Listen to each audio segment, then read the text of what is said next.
পাচ্ছেন চোখের সামনে একটি নৌকার গলায় ভেঙে গেল, চোখের সামনে দেখতে পাচ্ছেন কি মর্মান্তিক দৃশ্য, চোখের সামনে পালিয়ে গেল, সেটা মাটি পালিয়ে গেল।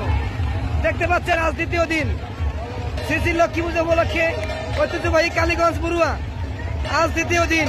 দেখেন একটি ট্রলারের কারণে তিনটি নৌকার গলায় ভেঙে গেল, একটি ট্রলারের কারণে দেখেন তিনটি নৌকা ভেঙে গেল। দেখতে পাচ্ছেন আপনারা ভিডিওতে তিনটি নৌকা দেখেন কিভাবে গলাটি ভেঙে গেল, কিভাবে গলাটি ভেঙে গেল। দেখেন একটি ট্রলারের ভুলে দেখেন দুটি নৌকা, একটি নৌকা পুড়ে গেল।